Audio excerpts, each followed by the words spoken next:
Transmitter device activated. Coordinates set for Earth 2. Hey everyone, welcome to the Earth 2 podcast, a podcast where we explore the origins and development of the DC multiverse and the legacy of Golden Age characters throughout the Silver and Bronze Ages of comics. I'm Peter Watson. And I'm David Steele. Welcome back. Thank you for joining us. Today, we're still in 1964. We're almost at the end of 1964. And we're doing a story from issue 320 of Action Comics, which was published in November 64 with a cover date of January 1965. And readers, listeners, viewers, etc. with long memories might recall a story we did recently which involved Superman and the Goliath Hercules. That was from another issue of Action Comics. And that's about a year or so beforehand. Yeah, and that issue said, watch out for further adventures with the Goliath Hercules, and that never materialised. Yes. However, we do have this. Yeah, which is another story with another Hercules and a couple of his pals. Peter's going to tell us about the cover. The cover, funnily enough, has got Superman standing right in the middle of it with Atlas, Samson and Hercules, who are trying to clobber him, basically. Samson's punching him, socking him in the jaw. Hercules is breaking a club over him. And Atlas is crushing a big rock into his head. And Superman is thinking to himself, the mightiest men of the past, Atlas, Samson and Hercules, have turned against me. And they're only warming up now. They have new powers which are even greater than mine. So, straight into the story. Out of the legendary past come three famous men of awesome strength who wield godlike powers. Fate pits them against the Man of Steel and the world rocks with a tremendous battle of Superman and the three super enemies. And the opening splash page has Superman braced and Samson and Atlas and Hercules are all coming towards it. We should probably describe each of them, I think. Yes, Because this is going to be important. So Samson, quite stocky. He has a sort of... a Prince Valiant sort of here, but there's a fringe and bangs and all that going on. He's wearing sandals. He has a sort of furry belt. Then Atlas, who's very clean cut. Samson has a beard, we should say that. Yes. Atlas is very clean cut, wearing a sort of Greek-Roman toga with a belt fastened around it and sandals. He's blonde hair, and in this opening splash panel, he's carrying a massive boulder. And then Hercules, he's obviously wearing, it's like an animal skin. It's like Fred Flintstone. Yeah. He's got a headband, very short cropped red hair, and he's carrying a big club, which he's swinging towards Superman. And they're all wearing kind of leather sandals. Sandals and things. So yes. it's, And Superman's thinking, great guns. What could have caused Samson, Atlas and Hercules to change from heroes to villains? And how can I defeat all three when each of them is as strong as I am and has magical powers that even my invulnerable body cannot withstand? gosh. I know, it's exciting. Into the story. At a site near Metropolis, a fateful test begins. And we see Clark Kent, Lois Lane and Jimmy Olsen stood outside a sort of hatchway in the side of a hill. Yes. With a few men in suits who are wearing hats, and there's obviously a kerfuffle going on. And one of the men in suits wearing a hat says, You three Daily Planet reporters, Clark Kent, Lois Lane and Jimmy Olsen, will test this underground atom bomb shelter. You'll stay in it 3 days. And the second man says, You'll have a radio with an external antenna to communicate with the outside world. As trained observers, your descriptions of your ordeal will provide valuable data. But to make sure you don't emerge before the test is over, the entrance will be sealed. And he's saying that as he gestures towards the steps that lead down, through the hatchway in the side of the hill, and we can see Superman and Lois and Jimmy walking towards it. And Lois says, We understand. And in the next panel, It's a cutaway. yeah, it's great. We haven't had many of these yet, have we? No, I love a cutaway. It's great. It's like those full page things you get in Marvel comics when they show the backs of the building or Avengers Yes, HQ and you see everyone's rooms and all that. I love it so much. Yeah, I used to It's love even those got too. big signs on it as well. Yeah, so we can see a main room that Clark appears to be in, and there are signs pointing out the air filter and the electric generator and the fallout detector and a couple of dustbins, there's some equipment on top of a desk, some drawers and some chairs. And in the room next to that, we can see Jimmy and Lois having a little chat, and then in the next room, there's 3 bunk beds, one on top of the other. Triple bunks. Yeah, Also exciting. wonder who's assigned where. Yeah. And Jimmy says to Lois, It'll be a bit crowded for 3. However, you and Clark had to have somebody to chaperone you. Oh, Jimmy, don't talk nonsense, says Lois. Right, we move on to panel 4 of page 1. For several hours, Metropolis listens fascinatedly to the radio reports from the sealed shelter. And we see Jimmy, Lois and Clark sat around the equipment. Clark's operating the radio and he's speaking to the microphone and he's saying, Everything's going smoothly so far, folks. The air humidifier and generator are working fine. It looks like this test will be a real breeze. But when Clark switches on the radio receiver for news of the outside world... And there's a little arc sort of sound effect going on in the bottom corner. Jimmy Olsen says, Darn! All we get is static. Now we can't even tell whether our broadcasts have been getting through. And Clark says, No, but thinks to himself, Great Scott, that interference is part of a disaster that's hit Metropolis and Gotham City. I can see it all with my supervision, but I can't tell Jimmy or Lois without revealing I'm Superman. An incredible catastrophe has indeed struck the great cities. We see a street scene, lots of people milling about, panicking, a couple of folk having a conversation. One man says, Every piece of electrical equipment in Metropolis has gone dead. Phones, automagnetos, radios, elevators, everything. And then a second man says, Even the subways have suddenly stopped. What's happening to us? People are looking very panicked in Yeah, this. There's they an old are. woman who looks like she's a 45-degree angle almost Yes. running, and then I there's, like it, there's a guy in a brown suit dashing off in the background That's as what I well. was going to say. He's great. we should obviously point out the big sign that says "Drink Cool Cola." Cool quote with K's. Yes, There we are. fantastic. Subliminal advertising. The Earth 2 podcast is sponsored by Cool Cola. Yes. So we then see an insert panel of Clark scanning and using his vision, and the caption says, Aghast, Clark Kent searches with supervision until he pinpoints the origin of the trouble. and we see a building obviously on the outskirts of the city. It's got camouflage paint. Yeah, it does. Yeah, it's interesting. There's radio antenna and all sorts of business coming off the top. These are the bad guys. And one of the bad guys, we don't see them. They're only in distance. But it looks like they're standing next to a bike at this point, which is interesting. But one of them says, My inhibitor wave has stopped every machine in this area. Every bank alarm, every police car and switchboard. The banks are wide open to a big raid. And the second crook says, and we'll be riding tandem bikes with bulletproof windshields for a fast, easy getaway. Ha ha! This inhibitor invention you stole from a secret research lab will sure pay off. And as Clark, with the super hearing, listens in... I love this panel. Do you remember the Monty Python sketch, Bicycle Repairman? Yes, When- very fondly. Yes, when Bicycle Repairman is sat in the laundrette and has a little thinks to himself moment. When I was reading through before we did this panel just completely reminded me of that moment in the Bicycle Absolutely, Repairman yes. sketch. Perhaps they got it from this, Yeah, I this think very they probably panel. did. I think maybe possibly. Anyway, Clark thinks to himself, only one thing can stop those crooks and end the paralysis of Metropolis. I've got to switch to Superman and go into action. But if I do, I'll expose my secret identity. And that was me doing it in my best Bicycle Repairman voice. It works rather well, yes. And the next panel, Clark is still fiddling with the radio receiver. And we have Jimmy and Lois in the background there, and Jimmy says to Clark, The radio still doesn't receive anything. What's the matter with it, Clark? and Clark thinks, I can't even leave at invisible super speed, for I'd break the seal on the doorway. I'll have to sacrifice my secret, but wait. Jimmy's mention of the radio gives me an idea. I'll take the radio apart and see what's wrong. Why don't you show Lois how to use the emergency stove so she can get us lunch, Jimmy? You mean I have to cook for you too? Oh, all right. Come along, Jimmy. That's right, Lois. Get to the kitchen. Oh, dear. So we now move on to page 4. The caption at the top says, Left alone, Clark works at super speed to dismantle the radio and other apparatus in the shelter. yeah, and it's a great panel of Clark blooding and multiple Clarks all working at once. How many arms can we see here? 1, 2, 3, 4, 5, 6, 7. Seven. 7 arms, yes, because he's doing what he says, and he thinks, Secto Clark. yeah. It's almost like Johnny Quick in action. Yes, absolutely. Yeah, and Clark is thinking, if I could secure help, I wouldn't need to reveal my identity. Supergirl's on a life-or-death mission to another world, and that inhibitor wave is preventing me from activating my Superman robots. But, and he starts talking in the next panel, when he's got a bit of equipment in front of him, something he's obviously wrapped together.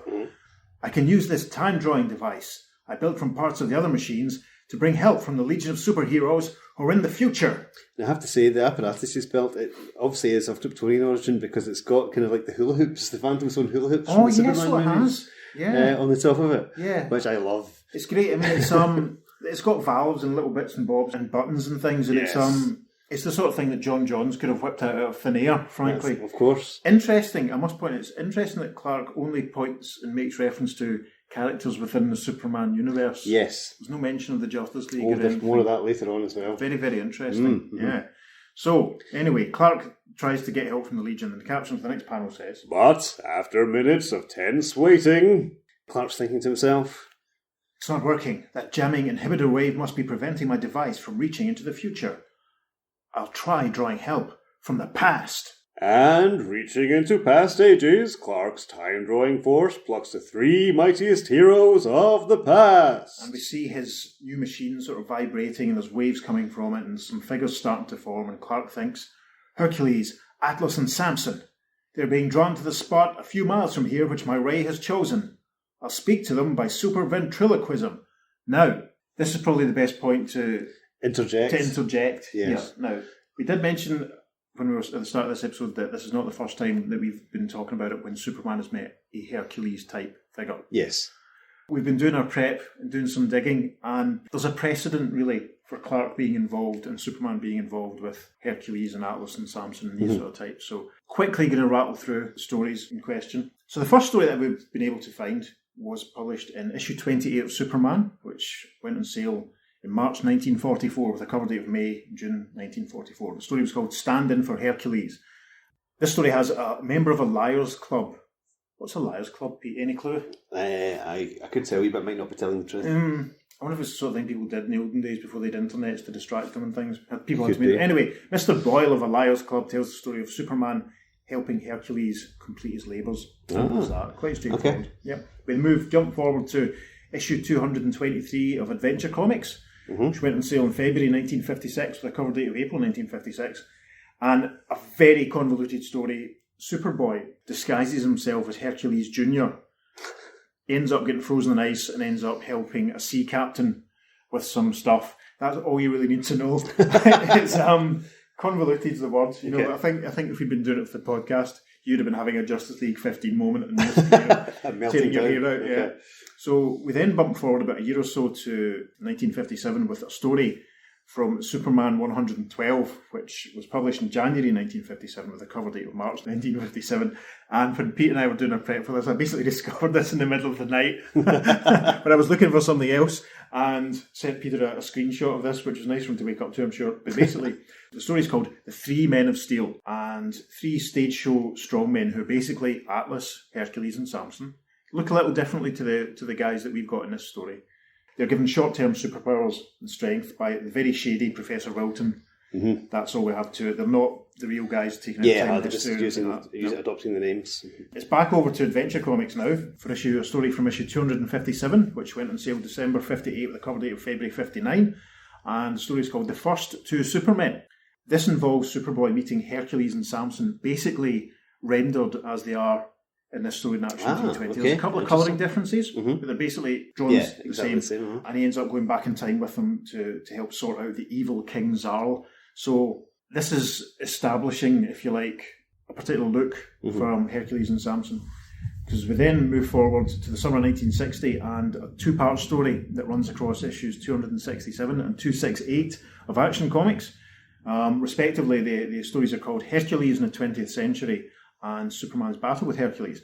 And this is Hercules drawn essentially as he is in the story that we're covering today. Right. Kind of convoluted, I'll narrow it down best I can. Hercules is brought to the present by Lex Luthor. Superman sorts Hercules out with the secret identity of Roger Tate and gets him a job at the Daily Planet as a reporter. Of course. I wonder what his how he is at touch typing. Yes. Hercules obviously falls for Lois Lane and then engages Superman in a duel and ends up putting Superman to sleep for 100 years using the flute of Apollo, because of course he does. And then Venus intervenes, obviously, because Lois is about to sacrifice herself for Superman. And then Superman takes Hercules back to his own time where his memory of the future gets erased. So there we go. But again, emphasis, Hercules looking very much like he does in this story in Action Comics that we're doing today. So we then move to Action Comics issue 279, which went on sale in June 61 with a cover date of August 1961 and a cover story, and it's called The Super Rivals. It's flagged up as an imaginary story, which we kind of set the rule that we weren't going to do imaginary stories, but we're covering this again because it's context. It's only a few years before, obviously, 320. And in this story, Superman brings Hercules and Samson to the present, and again they're drawn exactly like they are in Action 320, and it fixes them up with Lois and Lana. Ultimately, this is the very, very short summary. Hercules and Samson just can't be bothered with the hassle, and Superman takes them home. Okay, interesting. So, as the three guys appear, readers who've bought this issue of Action Comics back in 64 would probably, there's a fair chance, have read some of these stories that Yes, already absolutely. feature Superman with Samson, Hercules, etc. Or indeed the Goliath Hercules that, Exactly. we covered before. yeah, which only came out a year earlier. Oh, Yeah. but obviously as a different character because Yeah. it's a different parallel world. Yeah, the thinking that I've sort of had whilst doing this prep is that these are the guys that Superman has already met in some of these stories are the people he was trying to reach Yeah. and trying to get hold of. So he's looked into the past and he thought, right, I know. The heroes of the past. Exactly. So this is Perfect. So this is a reasoning for why. So he's it's not summoned just up. random heroes of the past, he's chosen people he has history with. Yeah, So, he's chosen people that the readers are probably going to... And I imagine if I was a reader at the time, I would have been like, all right, cool, they're back, good. You know, they wouldn't have been... if they'd been a regular reader, they wouldn't have been surprised to see them. So, back to the story. The three heroes from the past are starting to materialise because Superman's used his equipment. We see them in the 5th panel of page 4.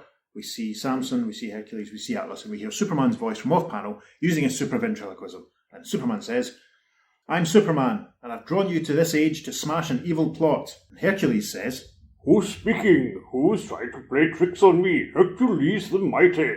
And then Atlas says, if someone's jesting with us, I, Atlas, will teach him manners. And Samson says, And I, Samson, strongest of men, will help you. I was not expecting that, listeners. Tremendous. Right, there's an inset panel and we see Clark still using his ventriloquism to talk to the lads and he says, please listen and I'll explain the emergency. My ray brought you from the past and taught you our language. He continues in the next panel at the top of page 5. I want you to wear Superman suits. You'll find duplicate costumes and exhibit in the Jimmy Olsen fan club building, which I'll direct you to. We see a close-up of the three guys going, okay, that's reasonable. Soon in the fan clubhouse. Superman's voice again coming over the radio, and we can see Atlas pulling his sleeves on of a Superman costume over his toga, and we can see in the background Hercules sort of muffled, it looks like, pulling his costume on, Yep. and Samson is pulling his on. So Superman's voice over the super ventriloquism radio type wave says, Hercules, you intercept the crooks heading toward Gotham City. You, Atlas, take care of those coming into Metropolis now. And Hercules says, Ha! With my strength and with the powers of Morpheus and Neptune I possess, it will be easy. and then Atlas says, and with the invulnerability of Achilles and the impersonation power of Proteus, I can do anything. And when Samson is given the task of smashing the inhibitor wave generator, And we see Samson now wearing his Superman costume, fully dressed, and he says, I have the power of Jove to hurl lightning bolts and the power of Midas to turn anything to gold, but I won't need them for this job. and we see an inset panel of Clark, who's saying, you must not be seen together. People will think you're Superman, going at super speed from one job to another. Before we go any further, let's discuss these extra powers that the guys have got. yes, this is something that we've not seen before in their appearances. This is very interesting, because we've already talked about how Shazam, Captain Marvel, gets his powers from seeing Shazam, and then Shazam spelled out Yeah. suggests Solomon and Hercules, and is it Atlas, then Zeus, Atlas is then Achilles, and Mercury. Yeah. So this is some more references to other characters from Greek mythology. Mm-hmm. You know, Achilles and Proteus and Neptune and Jove. Jove, Midas. Jove is that's Jupiter, isn't Jupiter, it? yeah. Yeah, interesting. I mean, the thing is, there's a better chance that kids in those days reading this would have known all these stories. You know? Benefit of a classical education. Exactly. Yes. The only O grade I got a 1 for was classical studies. There you go. There you There you go, listeners. That's how posh I am. So anyway, back to the plot. And Jimmy has walked into the room that Clark has been broadcasting from. Jimmy says, "Come on, Clark. Lois has cooked a swell meal." And Clark responds, Just a minute, Jimmy. And he thinks, how can those three heroes of the past have the powers of other legendary gods and heroes? I don't understand that. Well, we don't understand either, Clark. We've just been talking about that. I wonder if he heard us. possibly. He could have done. Superhearing. Yeah. Oh. Superheating that travels 50 odd years. Anyway. And through universes. Yes. Gasp. So we move on to the bottom panel of page 5, and the caption says, Using his colossal strength, Atlas gives a dismaying surprise to the thieves who ride into Metropolis. Sure enough, as Atlas is humping cars around, we see the two baddies who were in the earlier panel, causing all the trouble, coming in on a tandem bike, which is a bicycle that's built for two, which is... This is quite unusual, though. Cause Yes, has a sort of, we're guessing, is a bulletproof shield in the front. And anyway, one of the guys on the bike says, It's Superman, building a barrier of empty cars around us, just when we were going to rob the city's biggest bank. We are sunk.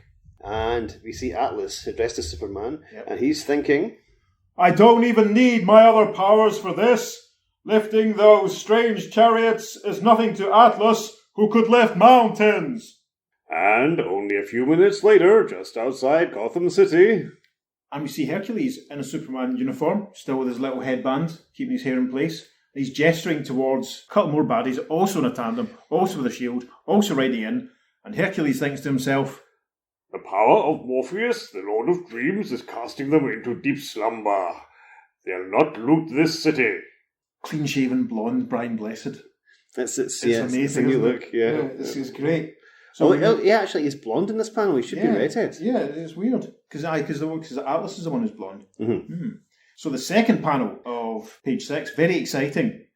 Mighty Samson strikes at the origin of the inhibitor wave. And we see Samson basically just punching, wrecking the building that the baddies were hiding in. One of them's climbing out the window and he says, It's Superman destroying our whole setup. Run! And then Samson says, You won't run far. Moving on to panel 3, and it looks as though things are getting back to normal in Metropolis. Indeed they are, as the caption says. With the inhibitor wave stopped, the area returns to normal. And a voice comes from a car saying, At last, our cars are moving again. And then a policeman says, the radios are playing once more. And you can see a little wave of tune coming out of a building nearby. And there's another guy who looks absolutely ecstatic. And he's waving and cheering and he says, Everything's just as it was! Hooray! Well, he's certainly very happy about the whole thing, isn't he? I don't think he's ever been happier in his entire life. No, he's got a big gumsy smile as well. He really has. He's delighted. As he high-fives the Invisible Man, because his hand is waving in the air, that's what it looks like. So, move on to panel 4. But as the three ancient superheroes doff their Superman costumes... And there's an inset panel where Clark is obviously still talking to them via super ventriloquism. Yes. Yeah, and he says, Great work! The police have the crooks now. Thanks. If you'll return to the spot where you appeared in this era, I'll send you back to the past. I've turned on the reverse time ray. And you can see Hercules taking off his Superman suit. Atlas is still wearing his. Samson seems to have shed his already. And Hercules says, Who wants to go back to the past? And he continues, We like it here, and we're going to stay and take over the world. We only stopped those thieves because they were stealing what should belong to us. Blimey. So Atlas is raising a fist at the air, and Samson chips in with, Right, we'll make this city, Metropolis, the centre of our dictatorship. And there's an inset panel of Clark Kent looking appalled, frankly. We move on to page 7. Soon a terrible trio bursts upon Metropolis. And we see them causing all sorts of nonsense. Hercules is pointing at a policeman, Samson is firing lightning bolts, and Atlas is lifting up a tank. So Hercules says, Cease this silly resistance. We're your new rulers, and you can't challenge our powers. I'll put you to sleep. And Samson says, Ho, see how they run when I hurl the thunderbolts of Jove. By Jove. And then Atlas says, Their puny weapons can harm invulnerable Atlas. In the sealed atom bomb shelter, Clark Kent sees an appalling sight with his supervision. I did say he looked appalled. This is the most appalled I've ever seen anyone in a comic. It is. I don't even think Kyle Rayner looked so appalled when he fancied a cold beer and got a fright when he opened his fridge. Quite frankly. Well, possibly. Anyway, Clark thinks to himself, Hercules, Samson, Atlas. They're power-lusting and evil. But how can this be? I've met Hercules and Samson many times, and they were heroes. How can I stop them without revealing my identity? I've got it. And we see him using an inset of his head. Again, he's above Hercules, and Clark's using super ventriloquism to say, Hercules, you boasted you had the power of Neptune, Lord of the Sea, but you couldn't raise the sea an inch. Ha ha! Whoever said that, I'll show him my power and make him regret his taunt. And we can see in this panel that Hercules is actually standing in a boat, because in the previous panel there was posts where ships would be tied up. So he's standing in a boat and he declares, By the power of Neptune I possess, rise, ocean! And then there's a wide, long panel at the bottom of page 7. We can see the ship that Hercules is standing on, and the waves getting up near the city, and they're getting a bit higher, and Hercules shouts, Higher, O ocean, rise! And there's a voice coming from Metropolis, obviously a panicked voice, because it says, Oh, Metropolis will be flooded! One person in Metropolis is freaking out, but everyone else is fine. Everyone else is looking the other way. And that's it. So we arrive at the top of page 8. We can see the water levels rising quite near the hill and the hatch of the shelter that Clark and Lois and Jimmy were all in. And I'm guessing it must be the two guys who were there earlier on are rushing about. And one of them says, The sea will soon cover the shelter hatch entrance. We've got to get these planet reporters out before they're trapped. And the second one says, We'll unseal the door fast. The test of the shelter will have to be scheduled later. In the next panel, they've been successful. The hatch is open. The guy's running off towards the car. Jimmy and Lois are running off too. Clark falling up behind. Lois says, "Come on, Clark, the official's car is over here." And then Clark responds, "I'll follow later, Lois. I want to see how fast the sea is rising." Very curious, Clark. But when the others are gone, Clark Kent is free at last to switch to Mighty Superman. It's a nice panel. You can see Metropolis in the distance. Clark has now got changed into his Superman uniform. He's flying off from the hill with the hatch, and he's thinking to himself, "Now to get the three supervillains back to the spot where my time-drawing ray will return them to their own ages. I still can't understand how they could have changed and become evil." Moments later, in Metropolis, Superman is grabbing Hercules, and Superman says, "You may be Hercules, but I'm Superman, and you're going with me." And a voice from off-camera says, "Superman, wait!" And in the next panel, we see Samson lifting a ship above his head, and he says, "Put Hercules down and leave here, or we'll destroy this city, using these puny ships as wrecking bars." In this panel, Superman has now got Hercules. He's holding him up over his head, and I'm actually miming what he's doing. I wish you could see. Anyway, Superman thinks to himself, "I can't risk the destruction that might result. I've got to pretend to obey them." So we move to the top of page 9, and we see Samson lifting the ship. "I see you know your masters. Now, get out of our sight, and thanks for bringing us to this time, Superman. Ha ha ha." Superman is looking over his shoulder at Samson. Hercules is just in front of him. Hercules having the right laugh, but Superman thinks, "It's a mystery. These heroes are vicious. And they also seem rather stupid. Maybe I can use my wits against them." So in the next panel, all three of the heroes stroke villains are confronting Superman, and Superman says, "Why did I ever draw you three into the present? And the fourth one I brought through time to help me, the one called Omni-Menace, is even more ruthless." And Hercules says, "Who is this Omni-Menace? He can't be as mighty as we are." In the next panel, Superman is flying off saying, "Omni-Menace is worse than you are. You have the powers of some of the legendary gods, but he has the powers of all of them. Still, I'll fight him to the end." And Hercules says, "Bah! Nobody could have so many powers."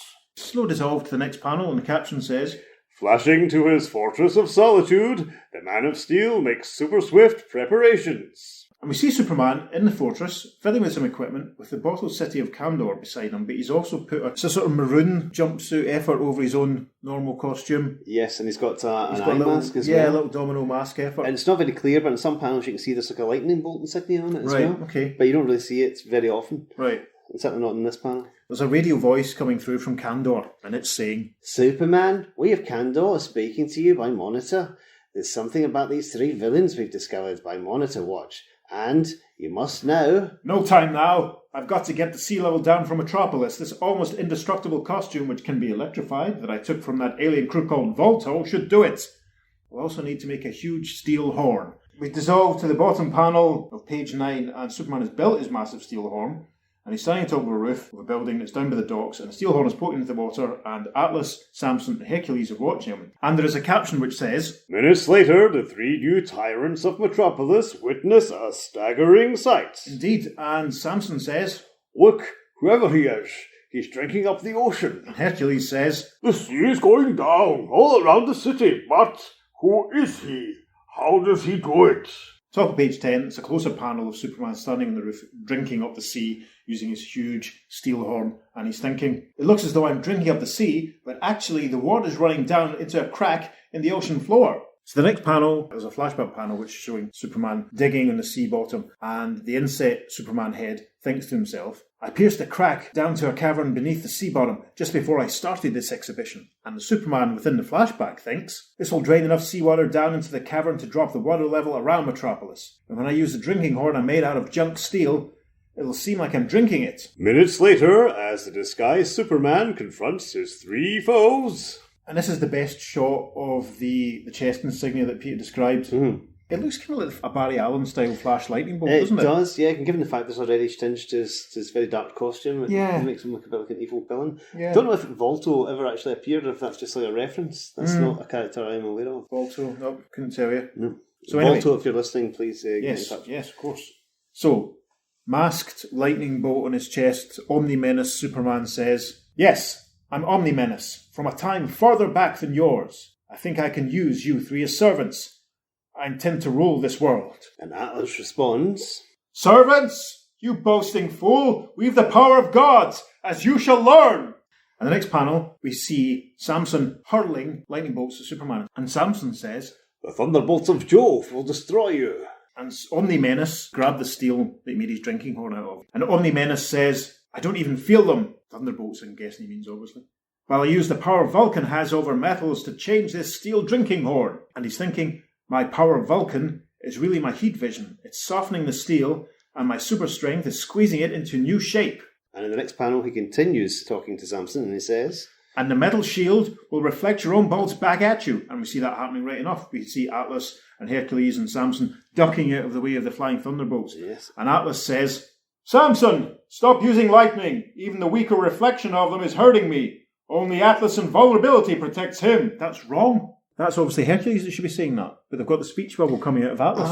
yes. Okay, well, Hercules, you'd better say that line then. Okay. Samson, stop using lightning. Even the weaker reflections of them is hurting me. Only Atlas's invulnerability protects him. That was a shocking bit of quality control on behalf of the DC editorial team. Terrible. But anyway, we're just going to leave that in. That's when it happens. You get three very similar strongmen. Of course. Uh-huh. Right, so we move on to the top of page 11. And Samson is grabbing hold of the Omni-Menace and he says, Since Jove's power failed against him, I'll take care of him with my own strength. And Omni-Menace thinks, Samson's power was in his long hair, and a blast of my super breath could remove that. I, Omni-Menace, have the strength of Thor. I'll show you.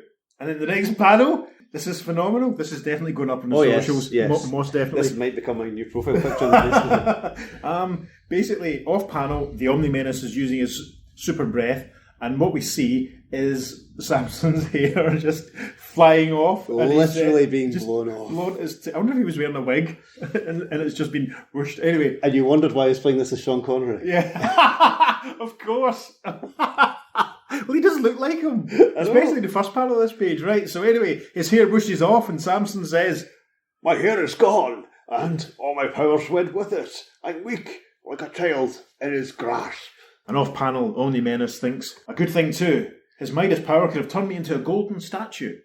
And as Jimmy and Lois witness the battle of the gods from the planet building. And we can see the planet building in the distance in the city, with the park all around, with Omni-Menace and the lads in the foreground. And we're guessing it's Lois's voice. And Lois's voice says, These awful creatures seem like something out of a nightmare. And what's become of Clark?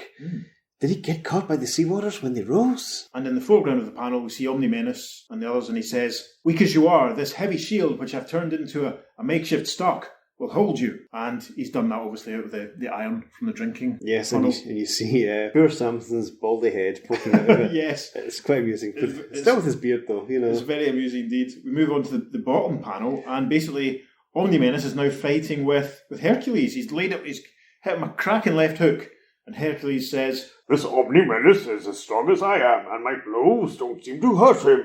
And Atlas says, Stand back! I'm using my power of Proteus to change my bodily shape. And we can already see that he's grown 2 extra arms. And there's lines around them that obviously indicate that he's moving. And yes. Uh-huh. Because in the next panel, he's a giant. He's suddenly got 8 arms. He's towering over Omni-Menace. He's still wearing his toga, but he's suddenly wearing a sort of half Dr. Fate helmet. Yeah, it's a bit more defined fin, and actually seems to be sitting higher on his head than Fate's did as well. It's very, very like the sort of half mask helmet that Dr. Fate had for a while during his career in the 40s, which we'll talk about eventually when we talk about Dr. Fate some more. But anyway, this giant Dr. Fate helmet wearing, 8 arms wearing version of Atlas says, I've taken the body of the many-armed giant Briareus. I'll take care of this Omni-Menace. And in the foreground of the panel, Omni-Menace thinks to himself, I've got to impress them that I've got all the powers of the gods. I'll grind these stones to rock dust in my hands and use my super cold breath to blow it on him. And particularly on his heel, which is the only part of him that is vulnerable. And that's always him casting back to when they were all putting on the Superman suits, and he talked about having the invulnerability of Achilles, I should say. Does that ever come up for Captain Marvel? He's got vulnerable heels? Because surely that'd be a weakness as well. It's the courage of Achilles, isn't it? Well, it's courage / vulnerability, yeah. So I can't think of a story where it ever comes up. Okay, interesting. But now that you've said that, I'll be keeping my eyes peeled when I'm devouring my World's Finest Dollar comics at bedtime. So we move on to page 12, the first panel. We see Omni-Menace blowing more dust over the giant, and he says, Now, by my power of Medusa, I'll turn you to stone. And he thinks, Super cold air is temporarily paralysing him, and the rock dust I'm secretly blowing on him makes him look like stone anyway. In the background of this panel, Hercules looks appalled. He does indeed, yeah. So, we move on to panel 2, and Hercules is ranged forward, and he says, But Atlas had the vulnerability of Achilles. And Onymenes says, Remember, Achilles' heel was vulnerable, and I turned my Medusa gaze on it. I'll restore him to life soon, and thinks he'll be back to normal anyway, when that paralysing cold that struck through his heel wears off. We continue to the next panel, and Onymenes says to Hercules, And it's no use to try your sleep power of Morpheus on me, for I also have the power of Argus, the watchman of the gods, who never slept, and he thinks that's a bluff. But he's scared enough now to fall for it, and Hercules says, We can't resist you when you have the powers of all the gods, Omnimenes. And moments later, when Atlas has turned back from stone to normal and resumed his own shape, and the guys in the past are lined up. Atlas, Samson stroking his now bald head. baldy head. Hercules leaning in, and Omnimenes says, Since you try to resist me, you'll not be my servants, but my slaves. And your first task will be to build a palace here that's worthy of me. Now move on to the bottom panel of page 12, and the caption says, The labours of Hercules and of Atlas and Samson begin. And Onymenes dictates, Work faster, or I'll turn all my powers loose against you. And we see Atlas bearing some heavy stone on his shoulders, Hercules hammering some steel with a big mallet, and Samson dragging a big girder, and he says, My strength is gone. Until my hair grows again, the others will have to help me. The building work is obviously progressing. Samson is dragging something along. Atlas has a bricklayer's trowel in his hand, by the looks of it. And Hercules is still beating a rock. The caption says, With Omnimenes relentlessly slave driving them, the three toil unceasingly. Onymenes starts to fly off and he says, Speed up the work! Now I'm going to fly, using the power of the god Mercury to search out rare treasures for my palace. It had better be finished when I return, or your laziness will be punished. Cracking shot of the Barry Allen lightning bolt there. Yes. We move on to panel 2, and the lads are all conferring. We can see Onymenes flying off in the background, and Samson says, He'll work us to death. And since he has the powers of all the gods, we can't resist him. I wish that we'd never been brought to this time. And Hercules says, Maybe we can sneak away and return to our own time periods. He continues, Remember, when Superman drew us here, he told us he was turning on the reverse time ray, and that, if we went to the spot where we first appeared, we'd be drawn back to our own time. And then Atlas says, We wouldn't go back then, but now I'd be glad to. Hurry, before he comes back. In the foreground, Samson's still appalled at not having any hair. We move on to panel 5 of page 13, and we can see a red ray, and Atlas, Hercules are running towards it, Samson running towards it in the background, and Hercules says, That ray of force must be from the time machine he turned on. It will draw us back to our own eras. And obviously a slightly panicked Samson is saying, But Omnimenes has spotted us, and is coming after us. Run! Final panel of page 13, Omnimenes is flying down, but the red ray is completely covering the guys in the past, and they're starting to fade out. And Hercules says, Just in time to escape that slave driver. I can feel the ray drawing us back. And Samson says, I never want to see this time again. We move on to the final page of the story, top of page 14, and Onymenes is thinking to himself, My tricks to make them want to return to their own time worked, but I still can't understand how great heroes like Hercules, Atlas and Samson could have turned evil. Moments later, over Metropolis. And we can see Superman removing the Omnimenes gear, and he's using his super ventriloquism to reassure the populace, and he's crying, People of Metropolis, I was Omnimenes, and those other 3 invaders have gone, and will never return. My palace will make a fine new city art gallery. And I'm guessing, that must be Lois and Jimmy standing on top of the planet. Yes. And Lois says, Jimmy, we might have known Superman wouldn't have quit so tamely, but we'd better go now and make sure Clark Kent is all right. Slow dissolve back at the fortress. When Superman returns the Omnimenes costume to his Fortress of Solitude. And he's talking to a man from Candor who looks a bit like Roger Delgado, wouldn't you does say? actually, yeah. Or me if my beard hadn't gone black. The man from Candor says, Superman, we tried to tell you before, but you hadn't time to listen. Our monitor instrument readings showed us that the 3 you drew here did not come from Earth's past. Superman says, But where did they come from then? Your time-drawing force was affected and distorted by the inhibitor wave. So, you drew the 3 not from Earth's past, but from the past of a parallel world. Like Earth, but with a different history. Gasp. And then Superman says, Then, in the parallel Earth history, Hercules, Atlas and Samson were evil, and with different powers.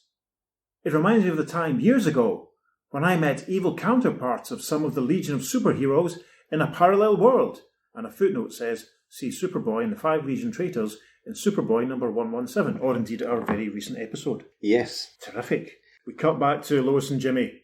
Later, as Lois and Jimmy anxiously search for Clark Kent, Lois looking very pained, and she says, Oh, Jimmy, I don't see Clark anywhere. The rising sea may have caught and drowned him.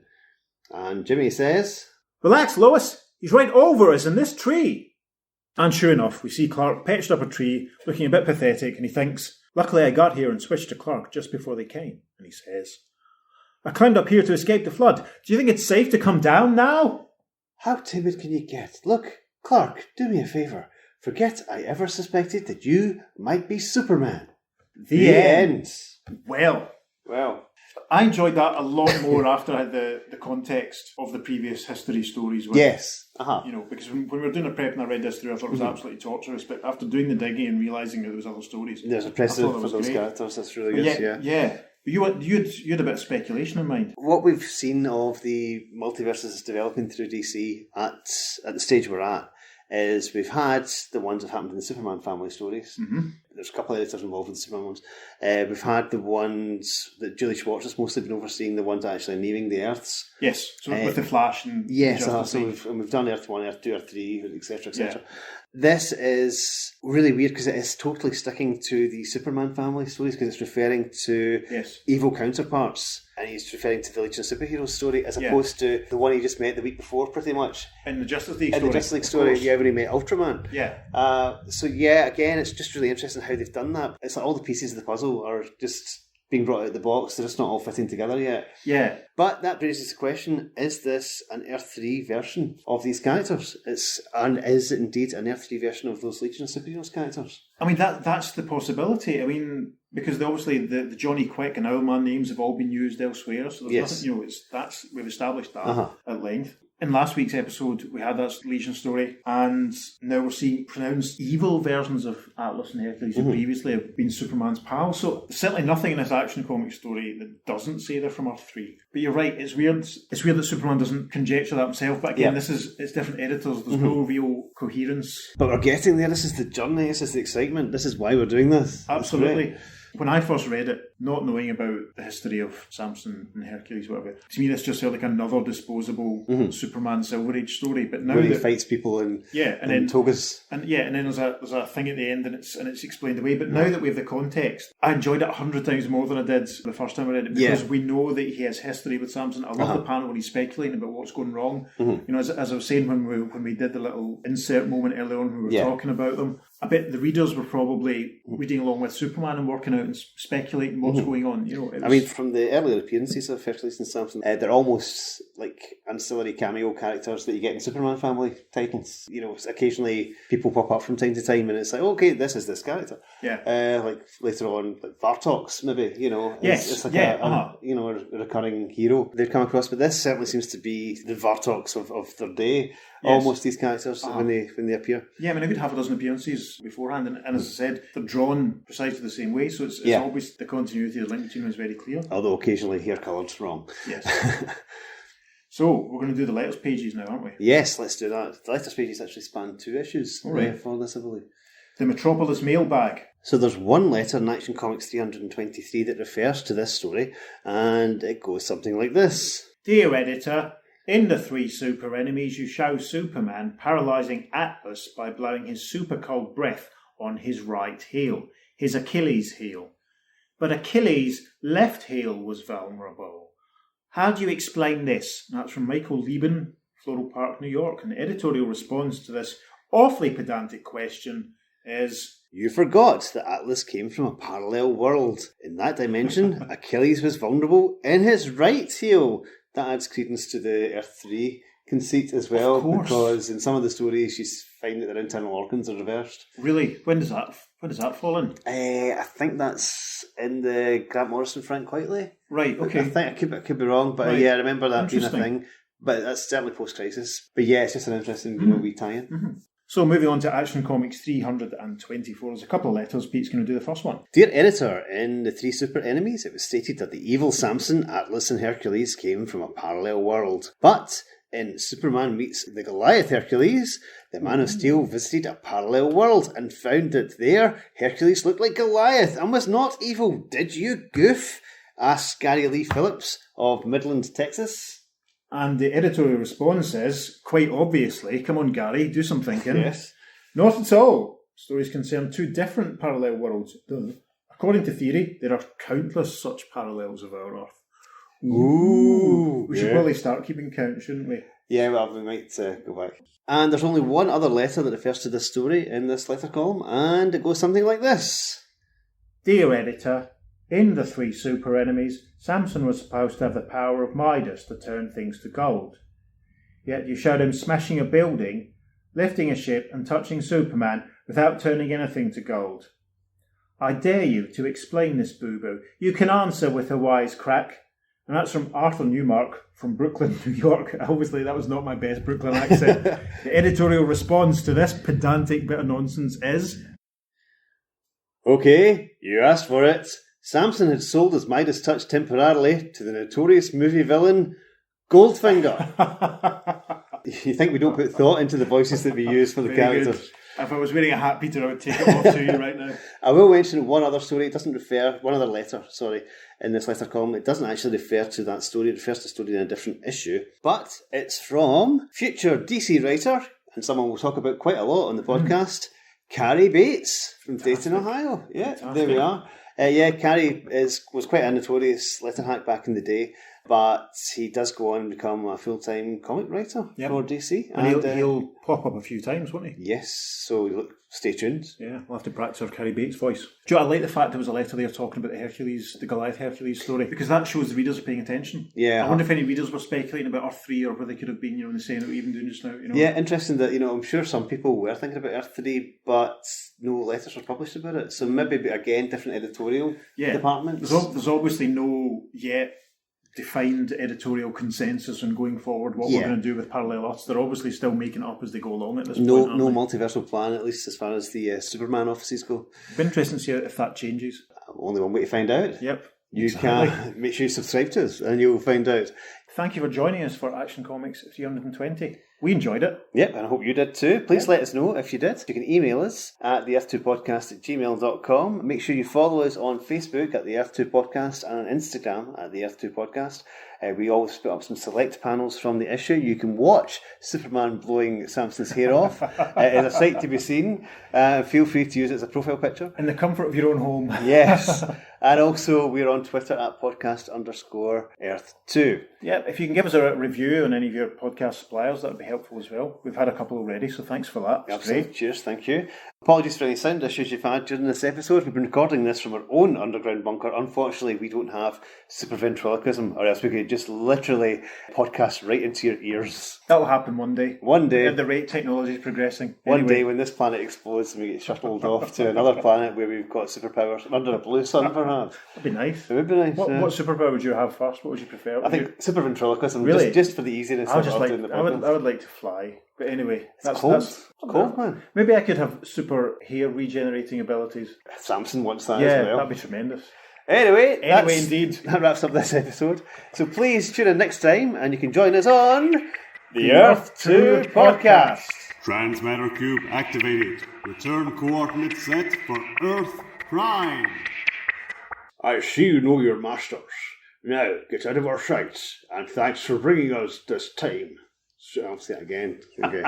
Please do, because it's great. Do you give me the intro again? No. Okay. Because I want this to be the outtake, that little bit that you stick at the end.